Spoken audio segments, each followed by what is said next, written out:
coming. The first thing I wanted to do is to welcome all of our new members.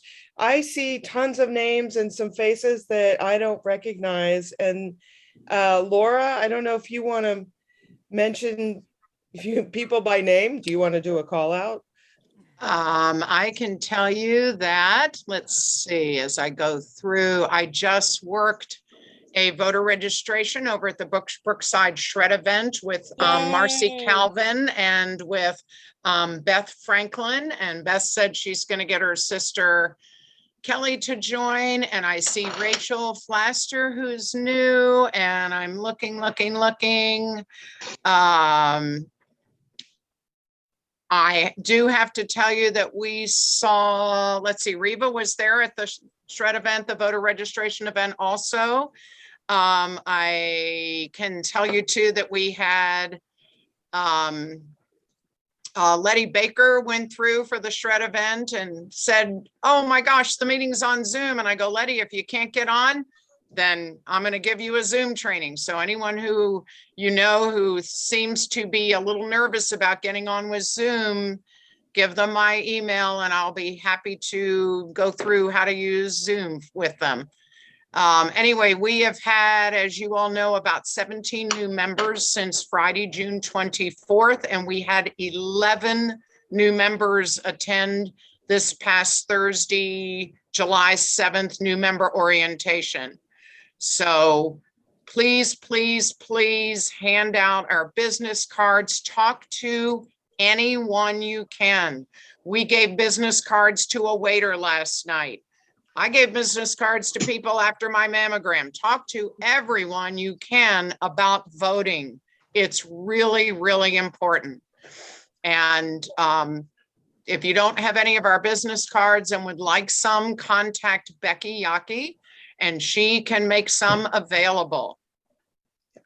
All right, thank you, Laura, and thank you all our new people. Welcome, welcome, welcome. The next thing I want to do is to introduce Heather Physiok. Did I get it right? Excellent. Nailed it. Thank you. Heather has graciously agreed to take over with running our member meetings from Pauline, who did such a wonderful job, but said, I am ready to step back and do something else right now. So Heather's taking over. This is her first meeting, and she's put together a wonderful panel for us, and she's going to lead that panel, which makes me so happy that I get to sit back and watch. And so without further ado, I would like to introduce Heather Physiok. Hello, hello. Well, thank you all for being here. We are streaming live on Facebook, and we've got the Zoom meeting going, and it looks like it's a great turnout so far. A lot of folks from our area here in Kansas City and Missouri, but also I'm seeing folks tuning in from around the country. So really an awesome turnout today. Thank you all who put a lot of work in behind the scenes to make this happen. It looks like one of our panelists has not made it in, but we're going to go ahead and get started out of respect for everyone's time here. So we have some very distinguished guests for you today. First, who joined us for the social hour, Rachel Rappaport. Rachel's a research and data analyst for FairVote, and she's very experienced in writing and researching in the electoral reform space. And she's an expert in using theory and scholarship to bolster democracy and democracy reform. And then she was also a fellow at the Institute for Political Innovation, where she worked to advance knowledge of electoral reform, including Final Five voting. She's also worked to strengthen the power of citizens voting from abroad. So she's very qualified to be on this panel today. She has her politics and sociology degree from Newcastle University. Rachel, thank you so much for being here with us today. And then we also have Larry R. Bradley. He is the esteemed author of the book, Neither Liberal Nor Conservative Be. He's the mind behind the DVD program, Why the Two-Party System Isn't Working Anymore and What to Do About It. And he's the founder of the Center Strikes Back. It's an organization that works to rethink electoral policy that exacerbates the extreme polarization in a political system in pursuit of a more effective and more representative government that operates well to represent its people. He's a Missouri native with a political science degree from Missouri State University and has his MBA from the University of Tennessee. And before I go on, I just want to double check and make sure we don't have Soendker Nicholson on the call, because he's supposed to be our third panelist, but it sounds like a wire got crossed. No dice? All right. Well, then with that, I guess we will go ahead and get started. So I'm going to start by asking Rachel and Larry in that order to introduce yourselves briefly and tell us, what is your connection to ranked choice voting? Why did we pick you to be here today? Sure. Hi, everybody. It's super nice to be here and to meet you all. And thank you, Heather, for having me and for the really nice introduction. Like she said, I'm Rachel Rappaport. I'm a research analyst at FairVote, and my job is to produce research and data that speaks to the effects of ranked choice voting and related innovations. This work is largely used to serve FairVote's advocacy mission, which is to advance voting reforms that help to make American democracy more functional and more representative. The main reform being ranked choice voting. And prior to joining FairVote, I was working at the Institute for Political Innovation to advance Final Five voting, also known as Top Five or its close cousin Top Four, which came really close to being on the ballot in Missouri. So I am a total nerd for all things ranked choice voting and electoral reform, and have spent the better part of my career in democracy reform. So I'm really excited to be here and talk about it and sit aside other impressive people in the field. So yeah, thank you.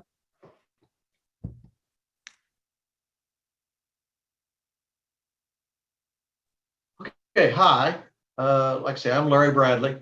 Why am I involved in this? Well, this is a continuation of something I've done my entire working life. Is I have a gift, or I discovered I have a gift, and that is to say, I find the flaws in a process and see the solution to it, and have the wherewithal to implement that solution. And so I did that in the Army. I did that in the private sector, especially working for Gateway Computers. And now I'm doing it with ranked choice voting and other election reforms. I think perhaps that one of the things I'm hoping we achieve out of today is to answer the so what question. In other words, why do we need ranked choice voting? This is not just an improvement, I think. This is vital that we have the change to ranked choice voting. Why do I feel that way?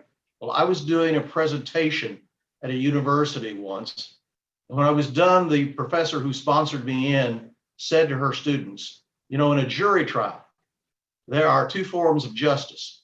One is the verdict, and the other is the method by which the verdict was obtained.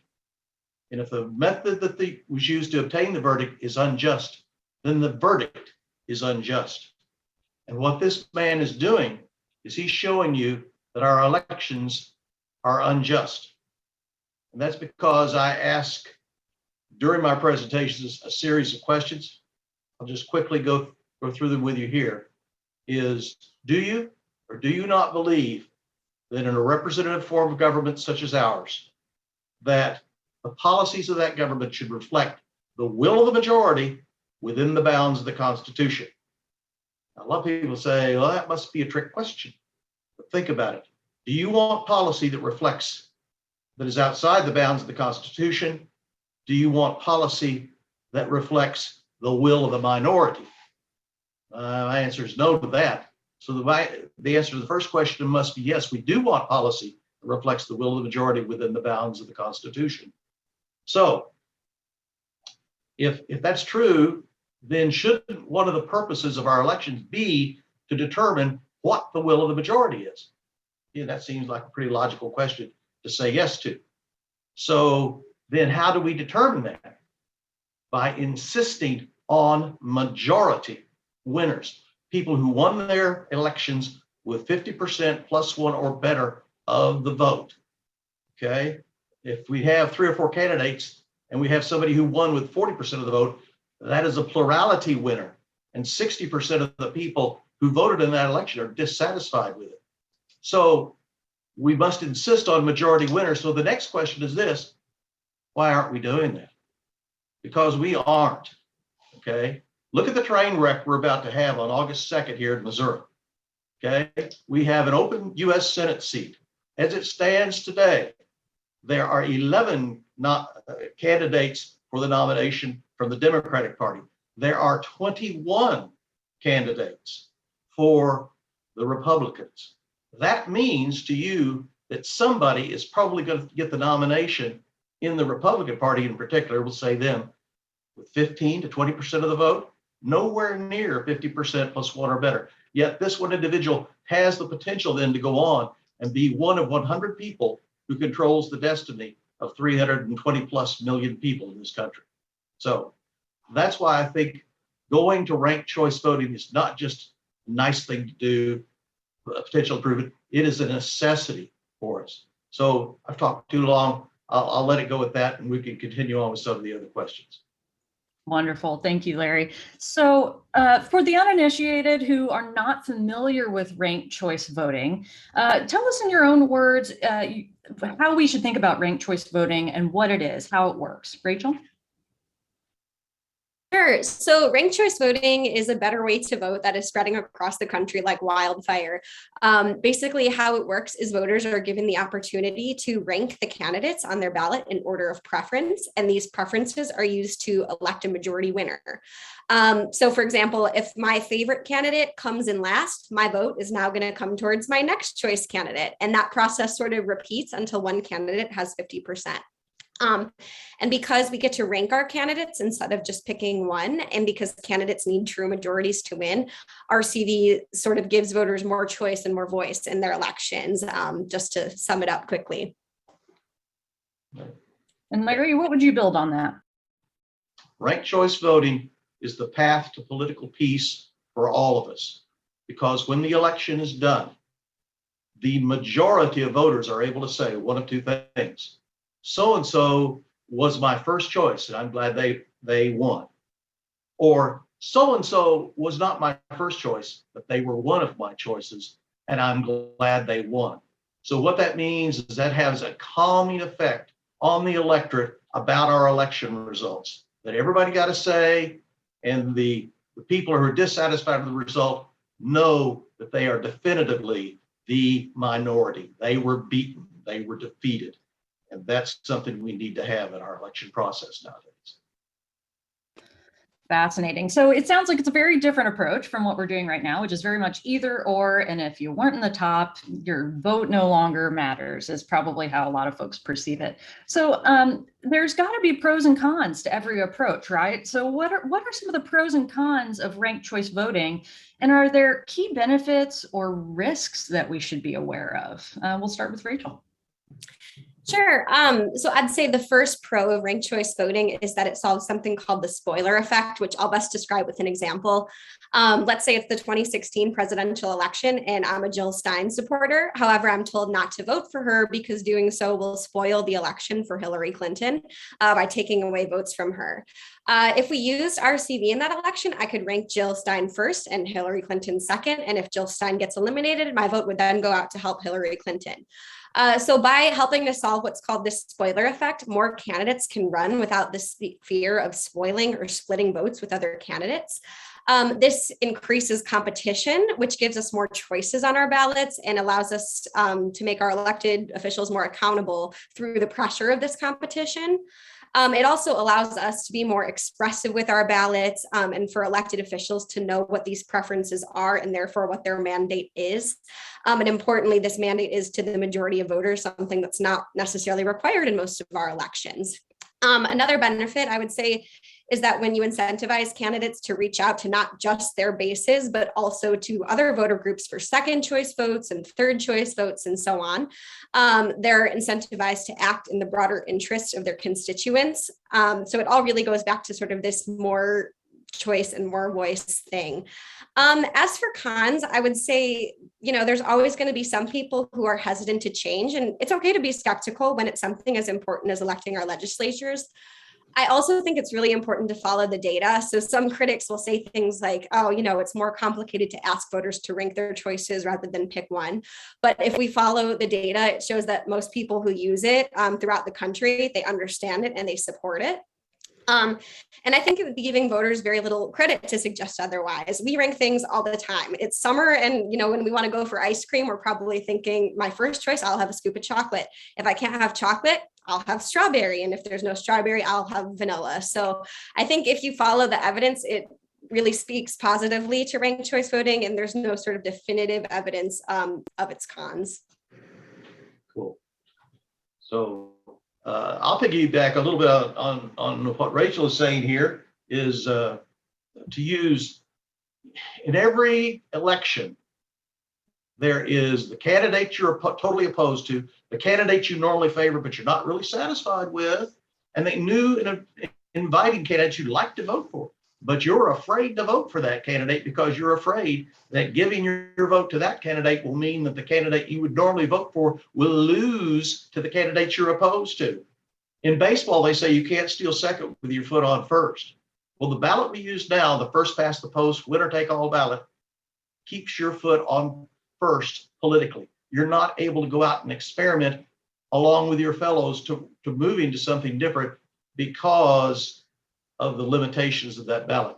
As far as what criticisms, the two criticisms that I hear of the ballot most often are that, number one, it's too complicated.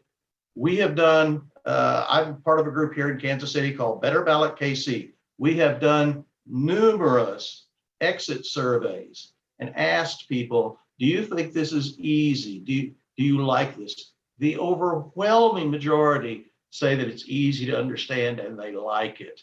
Every place that it's been done, all the exit surveys, without exception, when you get people coming out of the polling place who have used ranked choice state voting, they all say, piece of cake, love it, let's do it again, okay? In New York City, for example, last year, first time use, exit survey showed 95% found ranked choice voting easy, 77% preferred RCV, and 80% ranked at least two candidates.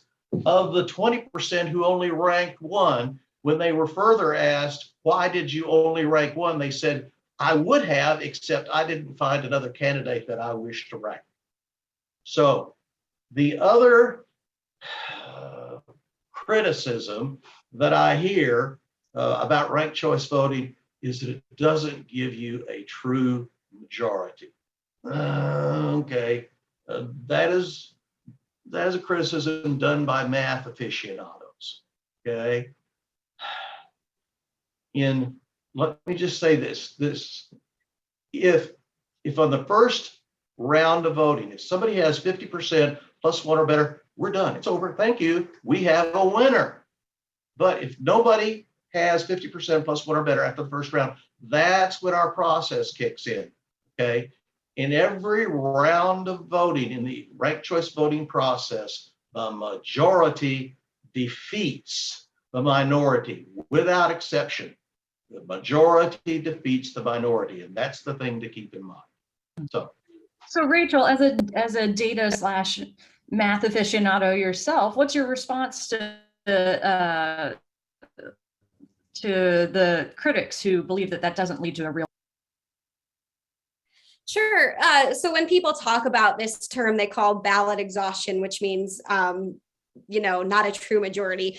Like Larry said, what they're talking about is by the final round, in which there's only maybe two candidates left or however many, there will be some people who haven't ranked those final candidates that are left, and therefore those ballots don't sort of count towards one of the final candidates in their round. So that 50%, the winner might have 50% of votes that are active in that round, but it might be less than 50% of total votes that were cast. So what I would say to that is, if we actually look at the data, most votes that are inactive by the final round are those that are made inactive by something called voluntary abstention. And that means the voter chose not to rank all of the candidates they could, or chose not to rank the candidates that are in the final round. And that is totally within the voter's right to do so. For people might just be consciously indifferent. They might not have preferences between the other candidates, like Larry said, and that's fine. We shouldn't be, forcing people to make rankings between candidates that they don't have true preferences. And I would say that this thing called ballot exhaustion, having some votes not count in the final round, if we compare it to our current method, it's no different. People who maybe vote for like a third party candidate or an independent party candidate, we could say their vote doesn't count in the contest between the two front runners.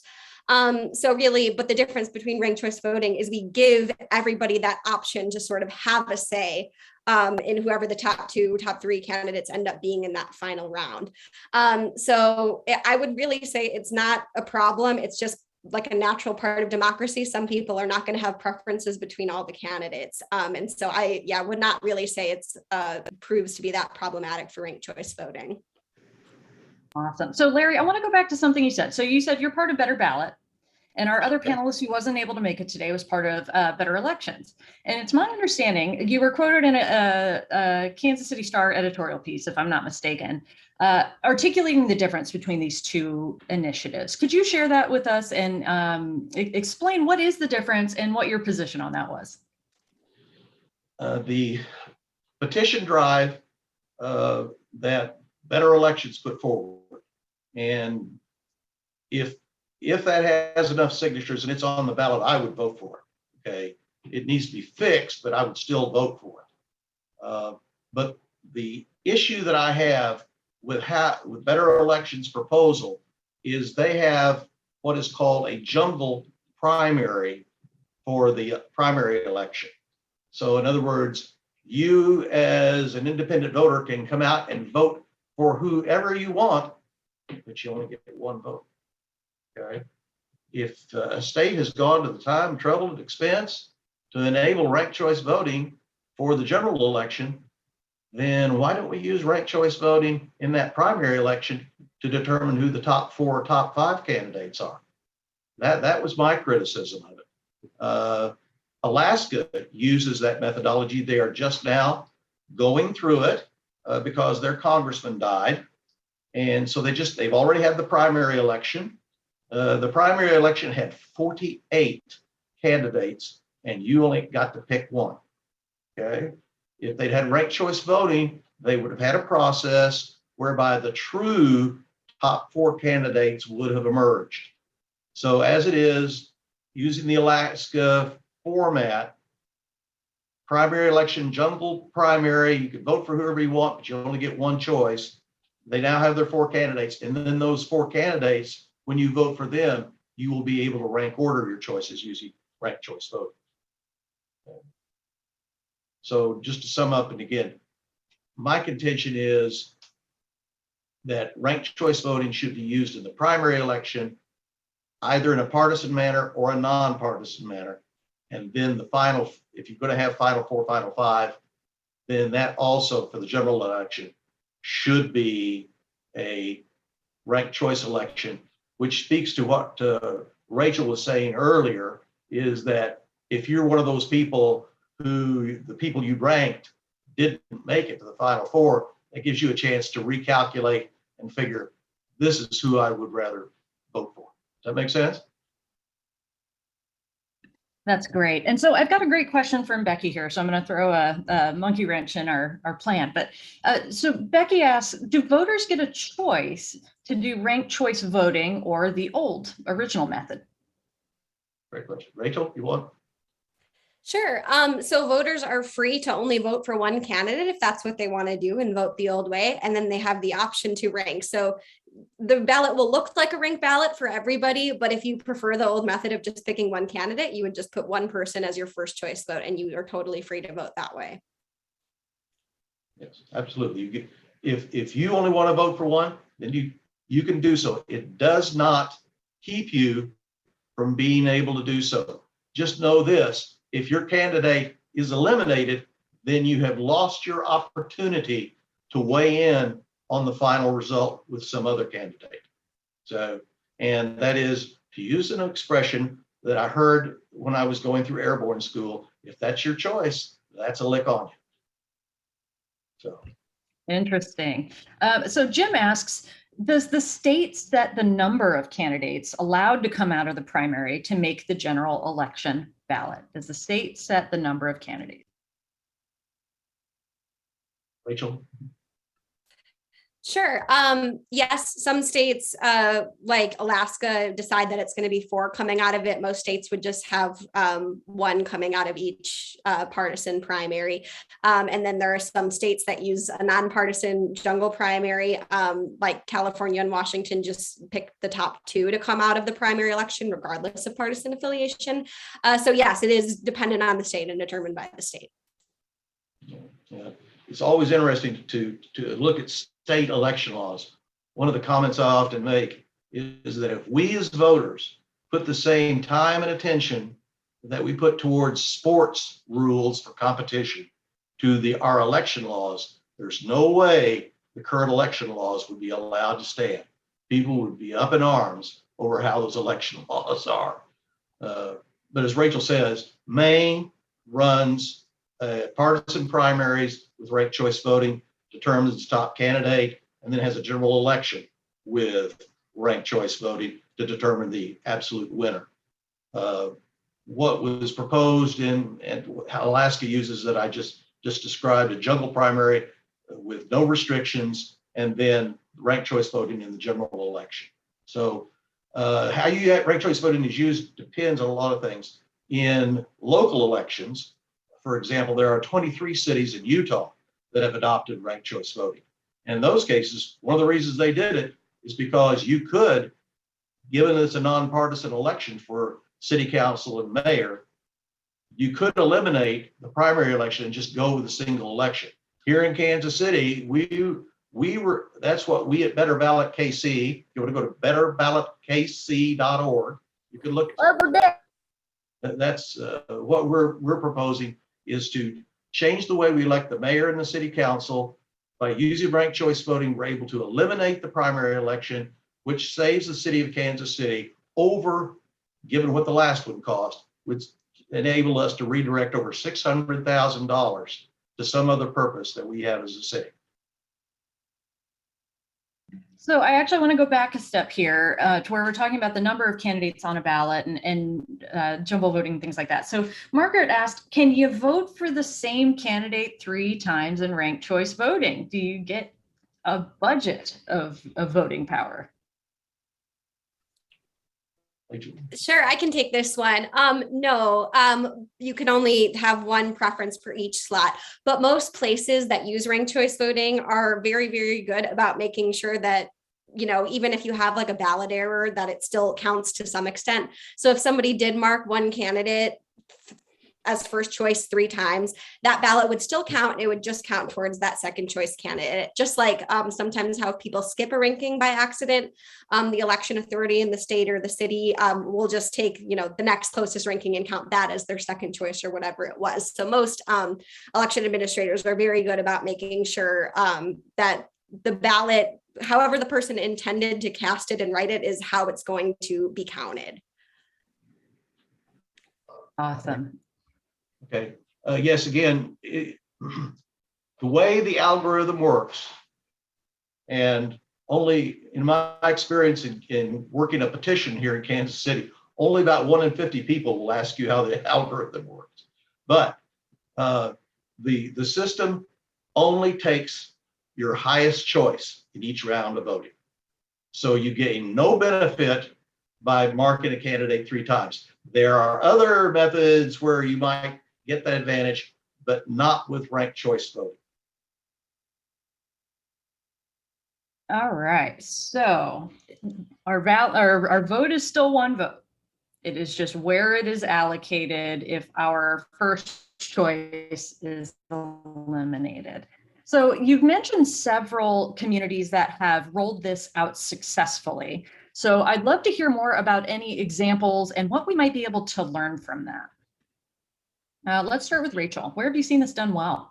Sure. So it's been implemented statewide in Maine and Alaska in a ton of municipal races, like in New York, San Francisco, Minneapolis, like Larry said, a ton of cities in Utah.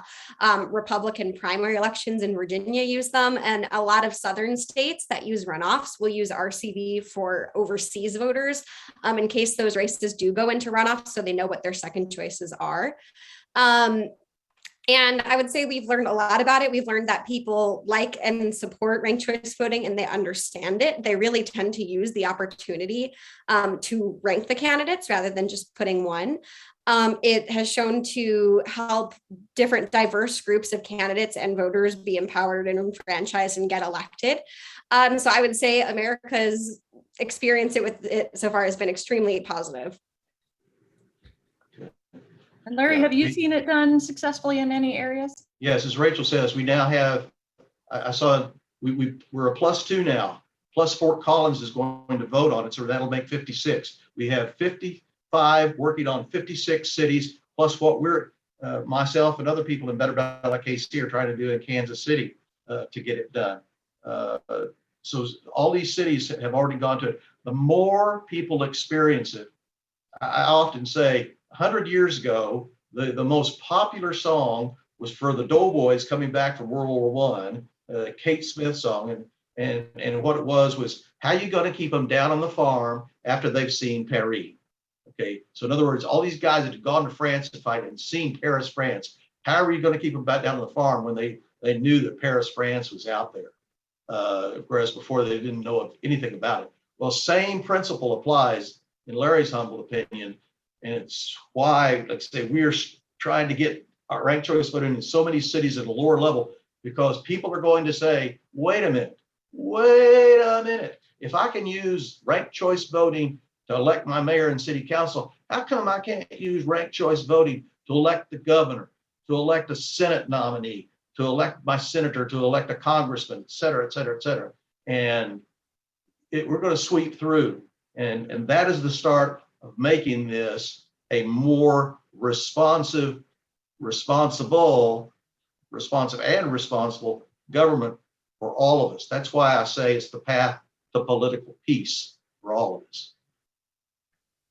That's very, very interesting. So I'm going to go back again. Sorry, I'm all over the place here, but there's so many good questions. I want to make sure we get a lot of these addressed here. So Larry, this one's for you. So better elections, better ballots, and they've been mentioned as variations of this ranked choice voting. Cheryl with an S asks, how many variations are there of ranked choice voting? It seems like there may be slightly different models in a lot of different communities. And so it sounds like better ballots is the one that you are most in favor of as far as representing Kansas City. Is that right? Yes, the process of ranked choice voting is the same throughout. It's just how you structure it to get the outcome. It's different for us. Hi, Sean. It's different for us in a local election, how you use it, because like I say, you can eliminate the primary versus an election for a statewide office like Senate, Congress, governor, attorney general. And no one has said this yet, is also, no one's proposing this yet for the presidential elections. Although, no, wait a second. Maine has gone to using ranked choice voting to determine who gets their electors in their presidential election. And of course, Maine is one of two states with the outlier approach of splitting the electoral votes from their state. They give one vote to whoever wins in each congressional district, and then they give 2 votes to whoever wins the overall popular vote in the state, representing the 2 U.S. Senate seats. So it's interesting, you may not realize this, presidential candidates do not have to get a majority of the vote to get 100% of the electors. Believe it or not, that's true. You only have to get more votes than somebody else. And I'll maybe try to lighten the mood just real quick. You remember the old joke about the 2 guys being chased by a bear, and one of them stops and takes off his hiking boots, starts putting on his running shoes, and the other guy says, "You can't outrun the bear." And the guy says, "I don't have to outrun the bear, I just have to outrun you." Okay, that's the limitation of the ballot we're using now. People do not have to get a majority to win. They only have to get more votes than somebody else. So our panelists made it in despite some technical difficulties, our third panelist. So everybody please welcome Soendker Nicholson. He's a principal at GPS Impact, a political media and communications firm, and a serial contributor to numerous Missouri ballot initiatives. You might recognize his name from Progress Missouri, Fired Up Missouri, Clean Missouri, and now the Better Elections Missouri initiatives. working to bring ranked choice voting to Missourians, a graduate of our own University of Missouri and is also Georgetown University in Washington, D.C. Sean, welcome. Really great timing, actually, because we're just about to dive a little bit deeper into what's going on with the Better Elections Missouri ballot. It sounds like you're facing some headwinds. Yeah, so thanks, and I'm very sorry for being late, dealing with some family stuff that came up unexpectedly. But yeah, so the Better Elections Amendment will not be on the ballot this November. We had some super unfortunate things happen in the signature gathering effort. So it is a super disappointment, but as Larry and Rachel and others have been working for a long time, like the policy is sound, it works for voters, it gets us more representative electeds, and the world is a great big dumpster fire right now, and we need to be aggressive and creative and figuring out how to make our democracy work like it needs to for all of us. And so what does that mean if it doesn't get on the ballot this year? Does that mean that the work stops, or what's next? Yeah, so I think we need to figure out what the options are for 24 or for future cycles with the way that initiative petitions work in Missouri. A ballot measure lives and dies and wins or doesn't in one single election cycle, and then you got to start from scratch. So we'll have to figure that out. But I think in the meantime, local efforts like. Okay, so I think what people really want to know that we're hearing in the chat is, how do we get this done? How do we actualize this in a community? So it sounds like we've got petition initiatives, we've got editorial pieces in the Star, we've got analysts and organizations like FairVote, but how do we get it done in our local community? So why don't we start with Sean and tell us what you think we need to do to get this actualized in Missouri? Yeah, I mean, I think it's going to take folks who are not in power now. It's going to take citizens through the initiative process or through direct advocacy with elected officials to say, hey, there's a better way to do things that works for everyone. If great policy passed by itself, this and a whole lot of other stuff would already be in effect. And so it's going to take aggressive and intentional work at the local level and at the state level. I think there's also the potential for work to happen through the political parties to normalize and to show how instant runoff options can build coalitions and can bring folks together rather than having a divisive process. I think, for instance, in Virginia last year, the man who's now the governor of Virginia got the nomination from his political party through an instant runoff process, which, instead of having a 7-way primary where 80% of the people went home angry because it was a coalition-based process that ensured a majority winner, they were able to come together and elect the candidate of their choice. I happen to think that he's a stinker of a governor, but you can't, instant runoff voting is not about advantaging one particular political party or the other. It is about a democratic process that produces results that represent the people who are voting. So I know Larry and Rachel are working very hard on a Kansas City effort, and I think it's going to be replicating work like theirs and doing work at the statewide level that's going to make this happen. So it sounds like this might be happening at multiple levels, the city level, the state level. I'm curious, is there also stuff happening at the federal level, or does it start on this ground level and work its way up? Ain't nothing happening at the federal level right now. It's going to have to be at the municipal and statewide level. Rachel, do you want to talk about what's at the federal level? Sure. There are some bills trying to be advanced at the federal level to implement ranked choice voting. There's one that FairVote is particularly advocating for called the Fair Representation Act. But it's a long uphill battle to do this at the federal level, where Congress is especially gridlocked. And that's why we need reforms like ranked choice voting to incentivize legislators to actually work together and represent their broader constituents' interests. So most efforts right now are sort of at the state level. The Constitution gives the states the powers to decide how they want to run their elections, which a lot of states are taking up that chance and experimenting with different voting systems. And so that's what's great about federalism. And it would be great if one day we could get federal legislation passed. But until then, it's awesome to see so many states taking a step forward in electoral innovation. At the federal level, we have the same problem that we do with a lot of other things. We have to contend with the filibuster rule. Okay, and in the Senate, the Republican Party is obstinate about not wanting ranked choice voting to be done on a federal level. Somebody posted in here, I saw just on a second. If you want ranked choice voting in Missouri, then all of the candidate forums that not only the Greater Kansas City League of Women Voters has, but everybody else throughout the state, anytime you see a candidate, your question to them should be, if you're elected, will you support ranked choice voting? Will you vote to pass it? Will you vote to fund it and to implement it? And if their answer is no, then your response to them is, gee, I'd hope to vote for you. Okay, and let them know this is something that you want. Now, by the same token, what we're doing very quickly here in Kansas City, we tried to do a petition to get this on the ballot for Kansas City. Last August, we asked, how many signatures do we need to do that? We were told 3,480. Okay, so that seemed, that's gulp, but we think you do. Are you sure it's 3,480? Oh yeah, it's 3,480.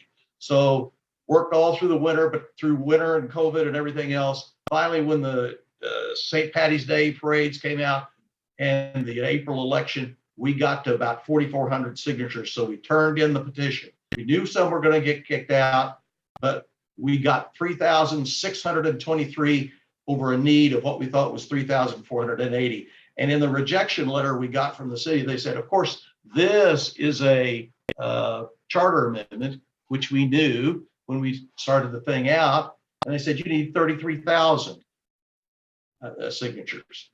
So the bad news is we got turned down. The good news is we now have in essence, a study that says that the voters of Kansas City do want ranked choice voting. Now I know here today amongst the league, you're trying to see as a league if you're going to support ranked choice voting. That is a debate I know internally within you all. However, you as individuals who do favor ranked choice voting, I urge you to come over with us at the betterballotkc.org website and sign up with us. We are in the process of trying to get the city council, who does have the authority to put this on the ballot in April of 2023, to pass it so that it will go into effect for the April 2027 election. So you could also help by calling your individual city council person and saying to them, just leave a message. Chances are you're going to get voicemail anyway. Tell them that, hey, when you get a call from a guy named Larry Bradley and or Rachel McNair, please take their call and take their meeting about ranked choice voting. I favor ranked choice voting. I want ranked choice voting in Kansas City, because that's what we're about. We already have 3 co-sponsors. We need 4 more, and we'll have this thing on the ballot for you in April of 2023. Got it. So on the subject of actually implementing this, it sounds like some areas are concerned about the funding that would be required to update ballot machines and voting equipment. Rachel, what are you hearing and seeing in your research around the country for that?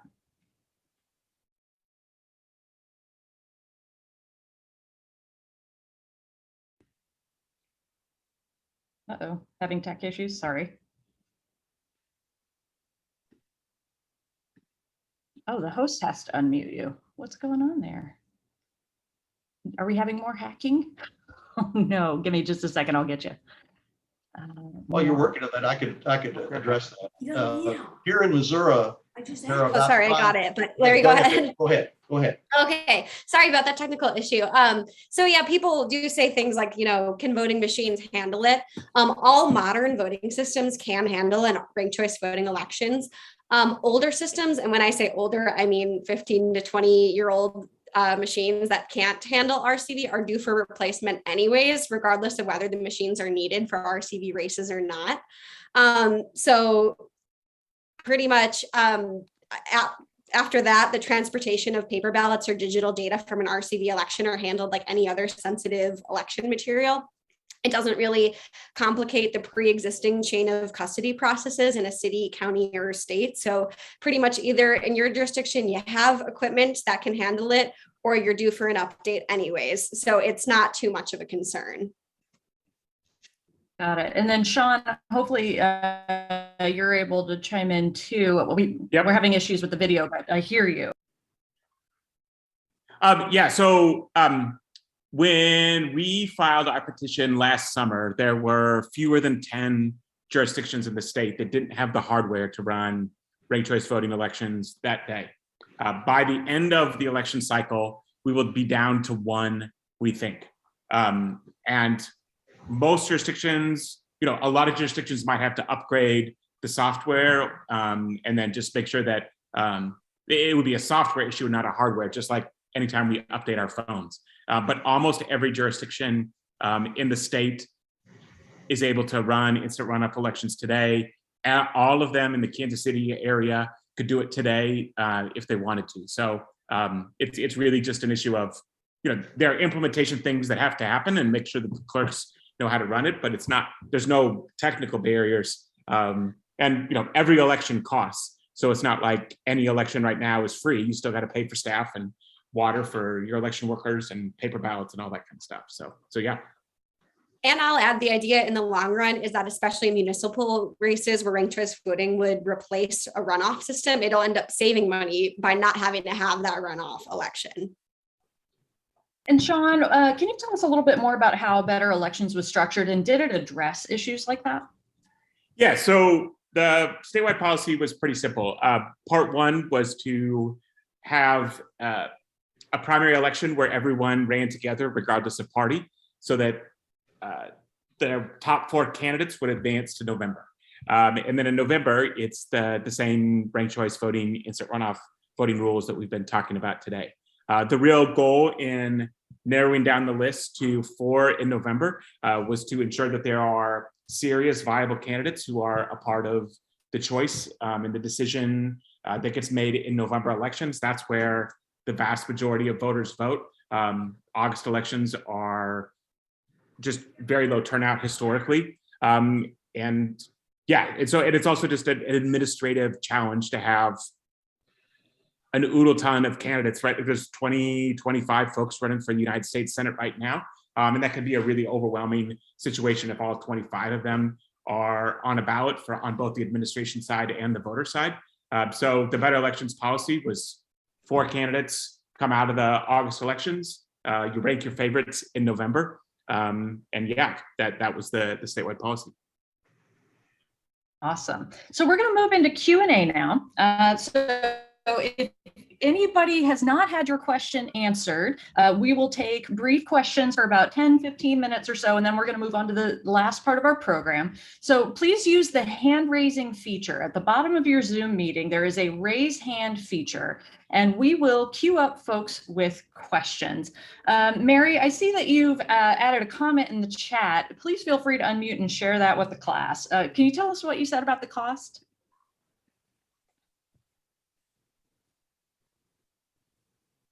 There we go. Mary, you're up.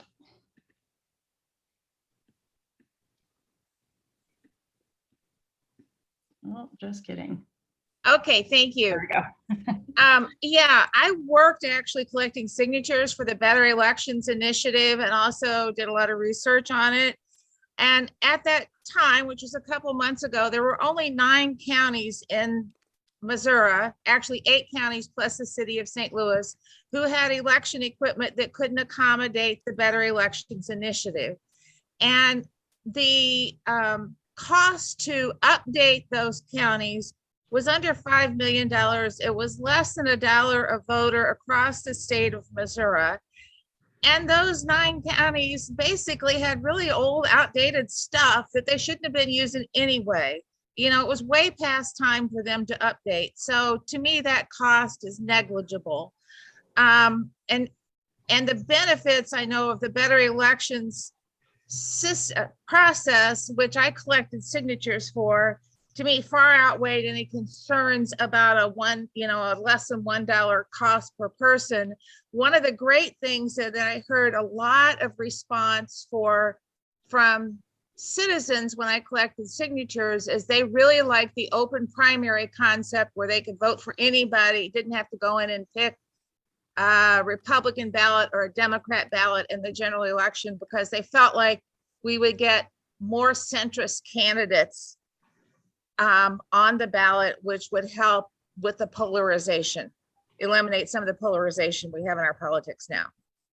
Panelists, is cost one of the main reasons we're seeing maybe some hesitance or even outright opposition to ranked choice voting? It could be a pretext for why people say no. I think the real thing is that it's different. I mean, that's just the opposition is fundamentally rooted in two things. One, this is weird. I haven't done it before. And then two, how is this bad for my team? And so, it's different, but one of the things we find is it's the opposite of buyer's remorse after these policies pass. And I'm sure Rachel can speak to that a measure passes with 60% of the vote. And then the first time it's used, 80 some percent of people say, man, this is amazing. It was very easy. I knew exactly what to do. It was great. And the fact is that both Republicans and Democrats win under these rules. So it doesn't advantage either party. It brings the results into line with what voters want. And so the costs are perhaps a pretext or an excuse for people to not get into it. But in my mind, those are the hurdles that any electoral reforms have to deal with. I would say any of the costs, let's not refer to this as a cost. This is an investment in going to a better election system that will guarantee majority winners in all elections. And exactly what Sean's just saying, there's a man named Stan Lockhart. If you like, Google a thing called the conservative case for ranked choice voting. Stan got the Ronald Reagan Award for being the top Republican in Utah. He is one of the most outstanding proponents for ranked choice voting. One of the things Stan says is that in every time this thing is proposed, there is skepticism because it's new. People don't understand it. But once they use it, just exactly as Sean was saying here, they love it. They love it. It's like, why the devil didn't we do this sooner? And so that's what we do here. Someone asked earlier, if I could real quick, what is the council's opposition? Actually, we've looked at the council. We think we have majority support on the council. It's just a matter of doing the legwork to get in to see them and to get their commitment. I already have 3.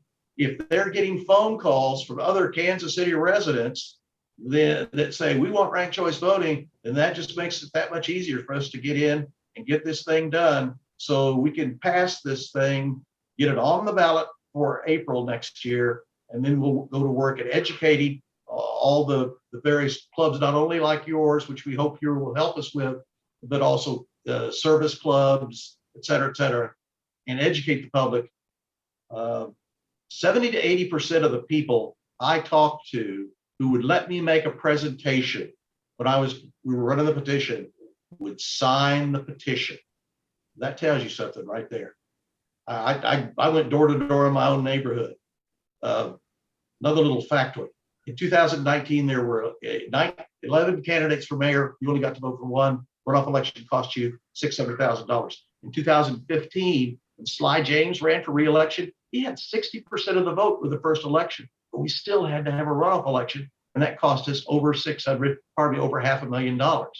So let's say we do this, we make it simple, we make it easy. You only got to show up to vote once.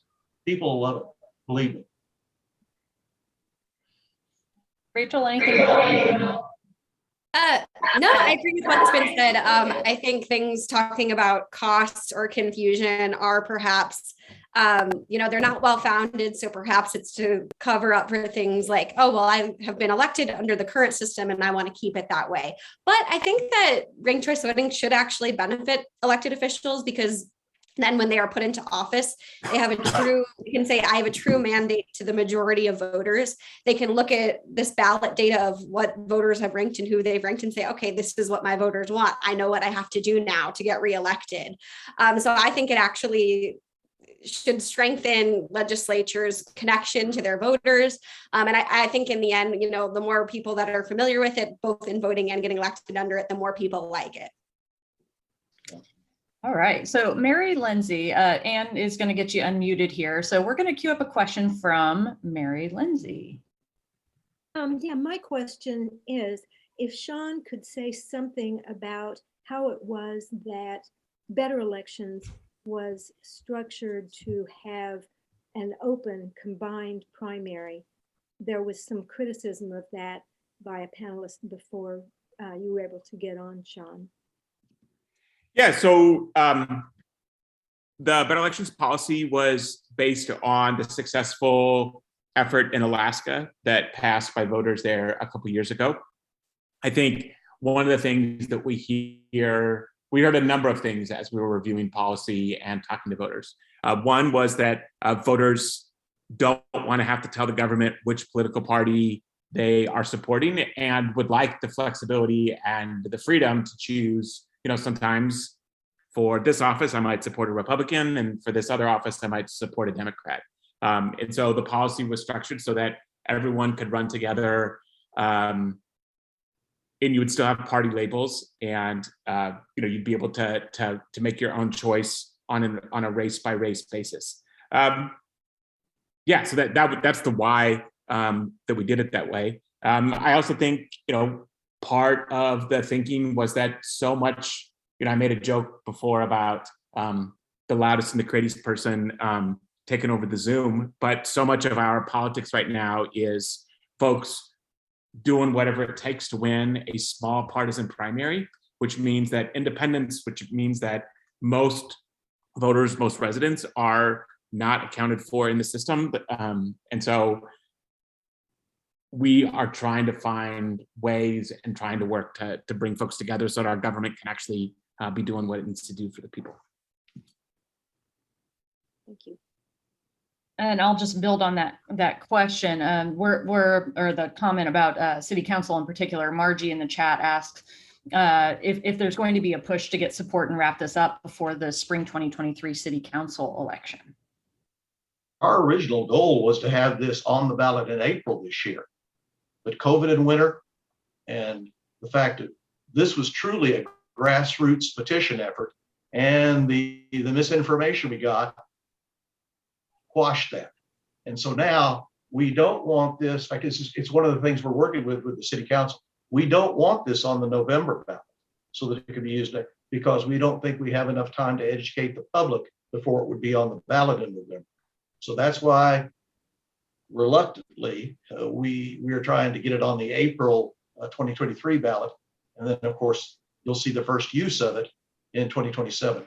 Two other quick points. Some of the Kansas City council members have said to us in preliminary meetings we have had with them is they like the fact there is no runoff election because then they don't have to raise money for a runoff election. Makes it better for them, better for us. There's another point, but and the other thing, here's the other thing.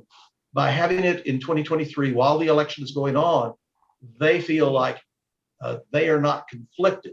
You know, you cannot really make the case that they are putting this on the ballot because it benefits them. Okay, most of them are going to be term limited by 2027, and so this is purely an open thing for the citizens of Kansas City to agree on. So our next question comes from, sorry guys, Cheryl's iPhone. Welcome to the meeting. So we'll hello. Question. Okay, I have lived in Clay County since 1973 and in Independence, Missouri, 71 to 72. I am one of the league members and one of the people in the greater Kansas City, Missouri side of the area to never live in an area covered by the Kansas City Commission. I'm just rather bothered that those of us not covered, if you will, are affected. It feels like we're being ignored in all this discussion. And how is whatever the Kansas City Commission does, how does that affect? Do you think that affects what the other political areas do in any way? Is any effort being made to push, if you will, ranked choice voting in these other political areas? Sean, can we start with you? And then Larry, if you have anything to build. Yeah, I will say I have spent most of my time the last few years working on statewide policy, so that it impacts everyone. But I think the other reality is that local efforts happen when folks like Larry and other grassroots activists say, "Hey, we're doing this, and we're gonna, through the sheer force of will and building a coalition, we're gonna make this happen." So I can't, Cheryl, I don't know what the local rules are or jurisdictional considerations of where you happen to vote. But I think, the actual answer is we have to force people to pay attention to us when we're being ignored. I'm not sure, Cheryl, how your question relates. So you live up Clay, so you live north of the river, right? Correct. Yes. Okay. And so you have representation on the city council. The first district and the second district are both north of the river in Clay and Black County. I live in the city of North Kansas City, a separate city. Right. There's Grindstone, there's various ones. Liberty, shall we say. Yes. Well, the bad news is you're not part of this thing to get ranked choice voting. The good news is you don't have to pay Kansas City earnings tax, right? So right. I know. You kind of take the good with the bad here. But as far as if you want to be able to use ranked choice voting, then people like, once we get this in Kansas City, we're headed on to other places. We're headed to independence. I've already talked to one of the city council members for Lee's Summit, and he's in favor of bringing ranked choice voting there. And we're always pushing for ranked choice voting statewide. In fact, I will say to you, I'll make a prediction.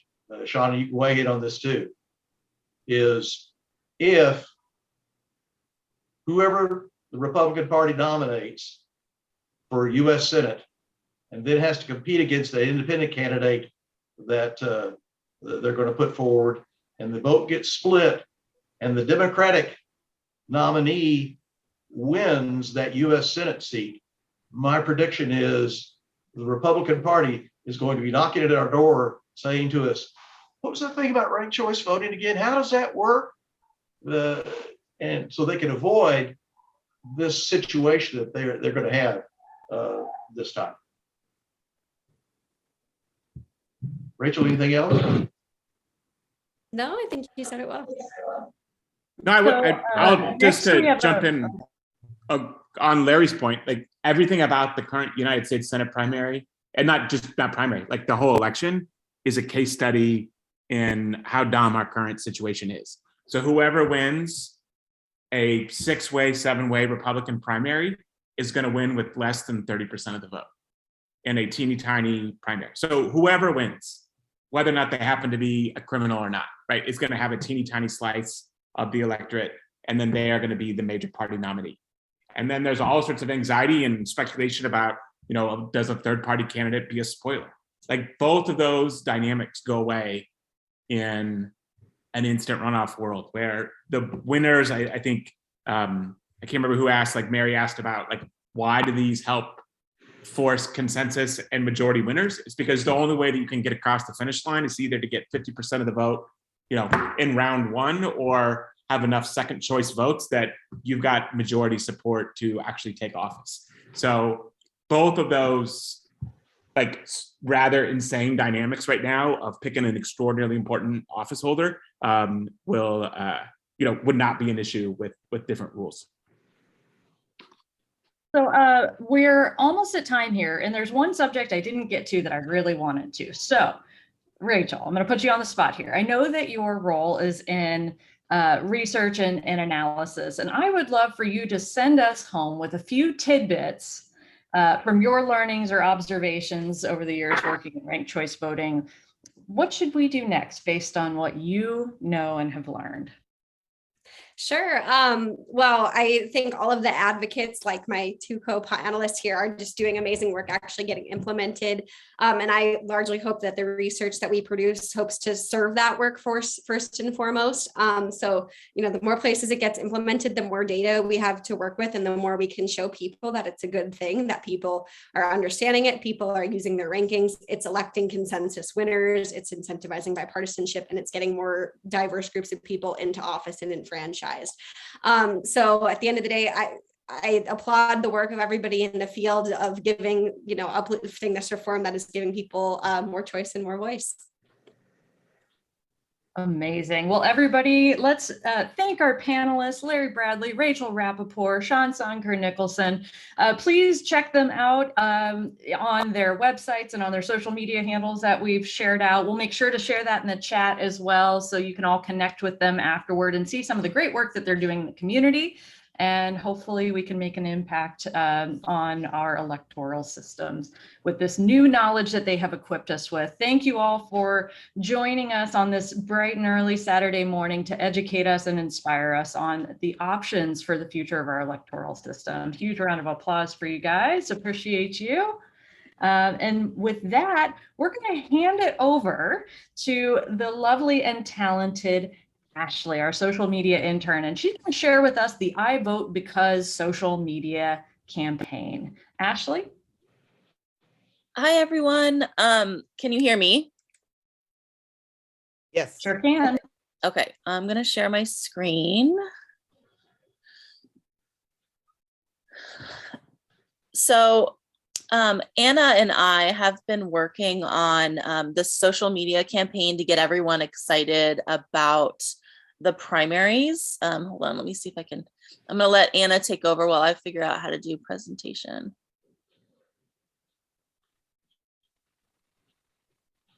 Anna, are you there? Oh, she's not there. Okay, no worries. Okay, so basically we have been using social media to try to really get people excited about the primaries, because obviously primaries are very, yeah. I'm here. It wasn't letting me unmute. Oh, no worries. Throwing you under the bus. Go ahead, please. Okay. Hi, my name is Anna. I was the previous social media intern. Yeah, like Ashley said, we are going to be presenting on the social media campaign that we just launched this early July, actually. And Ashley will go more into depth and inform on the details of the campaign. But I'm just here to kind of start us off by briefly introducing what we're aiming to do. And that is to get out the vote, raise awareness to the league and the upcoming August primary election through social media participation, and hopefully through this boost our numbers in our memberships. So just like a kind of overview of what we're aiming to do. So I'll, with that, hand it over to Ashley to get into the nitty gritty of that. Okay, so our campaign is titled I Vote Because. Oh, it's not gonna let me, there we go. So the campaign strategy, we use the hashtag I Vote Because, and basically we're challenging the viewers to share why you vote and to challenge your friends to share why they vote too. Here's a couple of the initial posts that we've done. We are posting on Instagram, Facebook, Twitter, and TikTok. Here's some of the reactions that we've gotten so far. This was our opening post. We've started to get a few comments, and that's kind of our goal, is to get more engagement. Here's another post. We've gotten some engagement where people are trying to kind of show why they vote, which is our goal. I'm showing a little bit more of the reactions. And then finally, we would kind of like to use this opportunity to have all of you guys in the league go and get onto social media and take a minute, and you can get on to Facebook or Instagram or any of the others that you use. Take a minute to find one of these posts and like it, share it with some of your friends, and leave a comment on why you vote using hashtag I vote because. And then do you guys have any questions? So is this campaign running across different social media networks, Twitter, Facebook, Instagram, and so on?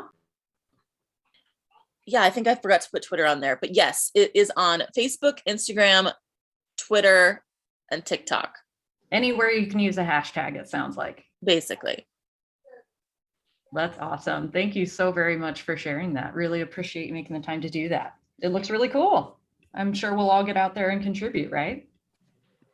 Yes. And then finally, it looks like Becky's got her hand raised, and then I think Anne's going to bring us home with any closing comments and final announcements before 11:30 when we close.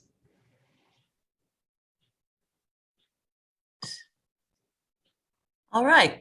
I just want to make one more pitch for voter registration that's happening this afternoon at Casual Animal Brewing. It's at 1725 McGee. It is downtown. I'm told there's parking nearby and it's very close to the streetcar. We're going to be there from 3 to 6 registering voters.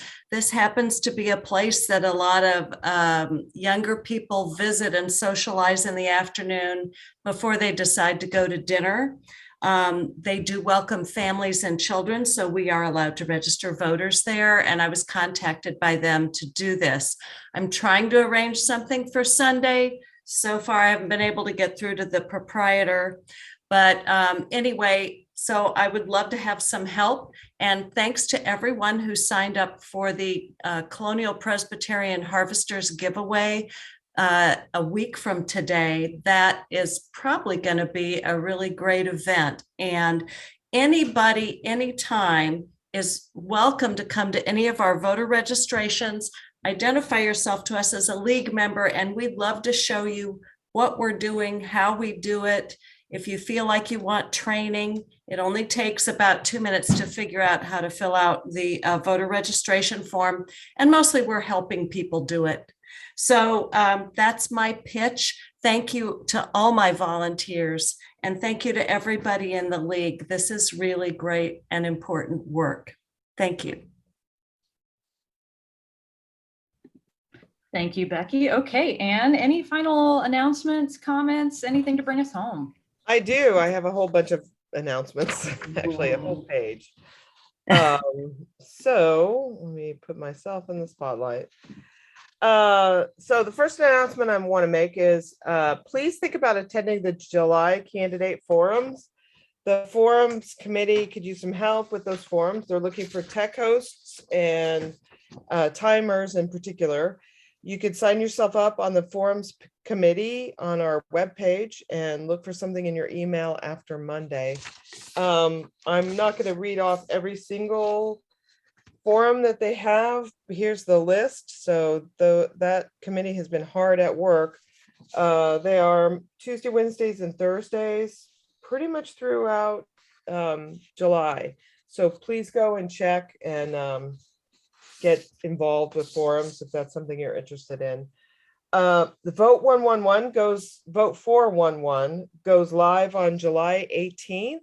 So you'll be able to get your ballot, look at who's on it. You can even fill out a sample ballot and print it, take it to the poll with you to make it easier for you to vote, get out of there faster. The voter guide team is meeting, so please jump on if you're interested in that. The voter guide is, of course, our written guide that is a tabloid-sized newspaper that has information about candidates and about voting, and is a really, really appreciated piece of service that we do, particularly in underserved areas. I will say, I've told my story about passing one out at one bus stop, at one convenience store by the bus stop, and then seeing the guy with that voter guide 7 bus stops away and how happy he was. I won't tell the whole story. I've told it before. We have lots of committees and tons of activities in the works. Voter education is working on materials to inform the public on a whole bunch of different topics. Speakers Bureaus putting together programs to introduce groups to the leagues and to the league and get them fired up about voting. Observer Corps is sitting in on government meetings and creating materials to ensure the public about the integrity of elections. Membership meetings, what we've done here, what Heather's put together for us here. She's working on programs for the rest of the year, so jump on that committee if that's something you're interested in. Legislative action is about to come back together because the governor just called a special session. So guess what? We get to come back and tell you all what's what's happening. So join us for that. Of course, we are registering voters all over the place, as Becky said, including cool places like breweries. And DEI will be working with voter registration. We'll be working in conjunction with the voter registration team to get our resources to areas where people are underpaid, overworked, have not as easy a time getting the resources that they need to vote. If you want to jump in where we have some leadership needs, please consider Get Out the Vote or fundraising. Those committees currently don't have a leader. We do work with you. We won't just drop you in there. We will work with you until you're ready to take off on your own. And that might be one conversation, like with Heather, who just jumped in and took off. I'm happy to work with somebody for a year if that's what they want. And not our organization, but please attend the Women's Equality Coalition event for Women's Equality Day. That's on August 25th. If you need some more information, Marianne Wincoop could give you some more information about that. And then we also need election protection volunteers for the August 2nd election. Please check the volunteer page after Monday to sign up to volunteer. The last thing I want to do, we've got 5 minutes before we are officially finished, is that, we have this campaign, this social media campaign, and I would like to take this last 5 minutes for everyone to just be like the youngins and get on your phone, and let's all not talk to each other and be on our phones for 5 minutes, and let's go ahead and make those posts. So everybody, please take a look at your phone. I'm going to sign up for Twitter, which I haven't had for a little while. I haven't had my thing logged in. So I'm going to do that right now. I'm logging into Twitter, and then I'm going to say why voting matters to me. And if anybody has any questions about how to do any of this, we have young people on the call who can help us. So just put something in the chat and tell us what you need, and we'll help you. And by we, I mean someone besides me. I'm doing it, Ann. I'm doing it. I'm in right now. Excellent. Elections. I'd love to hear what some folks are saying. Why do we vote? Anybody? I vote because I want to live in a democracy. That's why I vote right now, because I live in I want to live in a democracy. Great reminder from the social media team. Remember to tag LWVKC or even use the hashtag LWVKC when you're posting. Let's get some boosts for our league social media accounts, shall we? Yep. I vote because of something Margie told me so beautifully in the interview that we did for the newsletter about how, I think it was Margie, about how so few people vote that are making decisions for all of us, and that's not cool. I think the more of us making decisions for more of us, the better. Oh, I guess folks can't unmute themselves because of the yeah, we can the invasion. I'll go through and I'll unmute everybody. I vote because if you've paid attention to election results, a lot of times the smaller items like school boards, city council, other things like that, they're decided by 50 votes, maybe even less. So if you have strong feelings about a lot of the current things that grab the headlines, such as supposedly critical race theory, fair maps, and all these other things, that's your chance to get your voice heard. Minimal effort. I vote because elections are won or lost sometimes by one vote. Mhm. My vote counts. Right.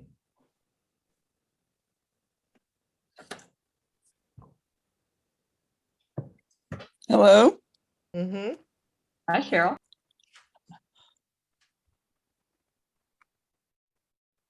I think Mary Lindsay wants to say something. There we go. I got you. Yeah, I already posted this as soon as we were given the direction to do it on Facebook, saying that I have a quote from my high school government teacher, which was, "It is the duty of every citizen to be well informed and to vote intelligently." And that was on every test that year. And so it will be in my brain forever. Well, I have one more reason that I vote, and I vote in every single election to protect my registration. And that's something we all need to be doing, Interesting. because the new law that has just been signed by the governor allows the Secretary of State more leeway to purge voters from the rolls. And so one way that we can protect our right to vote is to vote in every single election. And so that's one reason I vote. That's one reason I will vote in August. I don't even know what's on the ballot, and I will vote in August because I want to protect my right to vote. Mhm.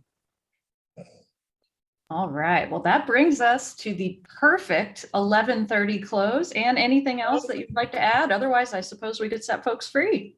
I would like to add, thank you so much, Heather. What a wonderful program. And thank Yes. you for, you just jumped right in, and it's been fantastic. So thank you very much. And thank you to thank you. everyone else for coming. I'm gonna stay on for a second if anybody needs help with any social media stuff as far as I can help, because I'm not a native. Hey, Ann. I will declare this